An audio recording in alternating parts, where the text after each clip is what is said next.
Çox sağ olun, hörmətli sədr, əziz həmkarlar. Baxmayaraq ki, dövlətlərin bir-biri ilə əməkdaşlıq etməsi beynəlxalq hüququn ümumtanınmış normalarında əksini taban 10 mühüm prinsipdən biridir.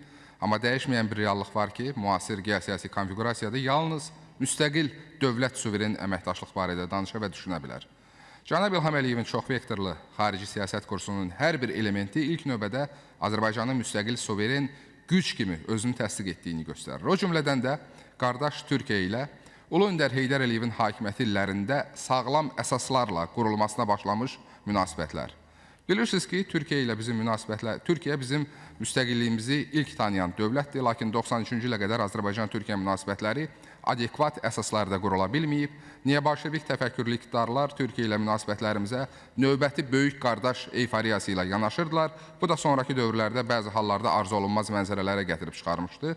Lakin Ulu Öndərin hakimiyyətə gəlişi situasiyanı dəyişdi və biz nəhayət bərabər hüquqlu tərəfdaşlıq dövrünə start verdik. Möhtərəm cənab İlham Əliyev isə qardaş Türkiyə ilə əlaqələrimizi real əsaslarda konkret hərəkət mexanizmləri ortaya qoyan Şuşa bəyannaməsinə qədər yüksəltdi. Məhz bu iradə, bu qətiyyətin nəticəsi olaraq Bakı və Ankara beynəlxalq hüququn prinsip və normalarına, o cümlədən BMT-nin nizamnaməsinə uyğun olaraq qlobal və regional sülh, sabitlik və təhlükəsizliyin təmin edilməsində birgə səylərin davam etdirilməsi, müştərək maraq kəsb edən strateji məsələlərdə fəaliyyətlərin qarşılıqlı şəkildə əlaqələndirilməsi, Türk dünyasının davamlı inkişafına yönəlmiş qarşılıqlı fəaliyyətlərin zəruriliyi kimi idealların realizəsini yeni mərhələyə daşıdı. Bəzən Şuşa bəyannaməsi və strateji tərəfdaşlığımız Azərbaycanın təhlükəsizliyinin qarantı kimi təfsir olunur. Əslində isə bu tərəfdaşlıq yalnız Azərbaycanın yox, həm də Türkiyənin özünün, eyni zamanda bütövlükdə bölgəmizin təhlükəsizliyinin qarantıdır. Bu mənada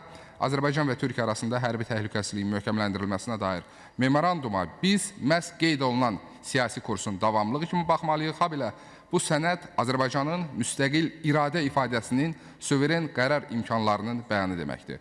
Xalqımız, dövlətimiz və bütövlükdə Türk dünyası üçün xeyirli olsun. Çox sağ olun.